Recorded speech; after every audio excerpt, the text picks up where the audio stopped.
Hey guys, welcome to video, I think it's number 4 in my bike collection video series. So this is a video about my 2014 Salsa Fargo 2, being that it's the Model 2 in the lineup. So I'm trying to remember the backstory on this, why I ended up getting this bike in the first place. Because I had a Yeti cyclocross bike, and it was essentially my road bike, and I did do some gravel road riding on it, and I put about a 40 mil tire on it, and my Cannondale that I had shown in previous, the first video I think in this series, was essentially my mountain bike, and at the time it was a 26-inch, and I was looking to get my first 29er, and so when I was looking at bikes, I was looking at the Salsa, the El Mariachi, and then I noticed these Salsa Fargos. And honestly, I don't do that much actual off-road mountain biking. Really, I should do more because, I used to really enjoy it. But this bike really interested me. It fascinated me. So I ended up ordering one. So this is basically my first 29er. And I will refer to it as a mountain bike because that's what it is. Essentially, it is a drop bar mountain bike.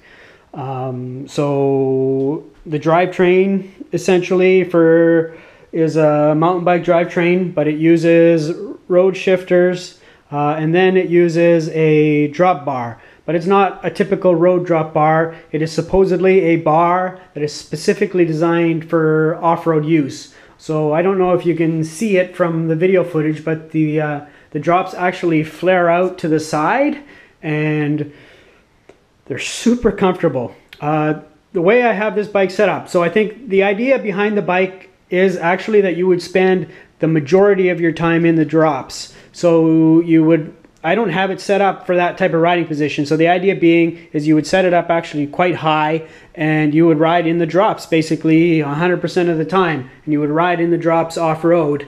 But I've got it set up kind of in between a road bike and in between how they kind of wanted you to have them. So it's super comfortable. I can ride pretty much all day in the drops if I wanted to. Up on the hoods, it's super comfortable. It's kind of, when I'm up on the hoods and I'm out of the saddle, especially if I've been riding my road bike at all, it does feel kind of high and kind of unusual, but it's a bike that's designed for riding all day. So Salsa refers to this bike as a touring backpacking bike, but when I saw it, I saw like a high-speed gravel road cruiser, and it's definitely that. I would describe it like, those BMW, those really big BMW off-road motorbikes with lots of power. They're really fast, and then you can take them off-road and they will handle some off-road riding. That's basically what a Salsa Fargo is. I believe the Salsa Fargo lots of people use them on the Tour de Divide race. I believe the bike has won the Tour de Divide race, I think under the Jay Padavari. He won the Tour de Divide on a Salsa. I believe he set, I think the record's been set now, or broken now, but he did set a record on a Salsa Fargo. It does use generally a mountain bike type drivetrain, but the gearing on it is actually oriented a little bit more towards gravel road use. So it uses a 42 tooth big ring, whereas usually on a 29er mountain bike, I think you'd see like a 39, 38, 36 tooth. And then the small ring on it is a 28 tooth, so it's not a tiny climbing gear. So the idea being is it's for faster riding. It does use an 1136 cassette on the back, and I've left it with that wide range because I live in a mildly mountainous area, and we do have definitely have some hills, some gravel climbs where I do end up using the 2836, and some days it actually feels like I could even use a easier gear. So one of the real benefits about this bike is you can run a wide range of tire diameters. So in the rear, you can run up to a 2.4 inch. Right now I have 2.235, I think these Salsa Supermotos. as you guys probably know, I have a Lauf suspension fork on it right now, which I think will only handle up to a 2.3, 2.4. But the stock fork is, which I still have here, this is, I believe it's the Carbon Fire Starter. This will handle a 29 plus wheel. So you can run a 3-inch with a 50 mil rim. There's so much clearance here. I did like this fork because you could carry water bottle cages on it. So if you were going out for a really long ride, you could carry a bunch of bottle cages. So what? 1, 2, 3, 4. You could carry 5 bottle cages if you were to actually use the underneath position here, which I've never used, but I keep forgetting that that's there. So there may be a time where I might actually use that position.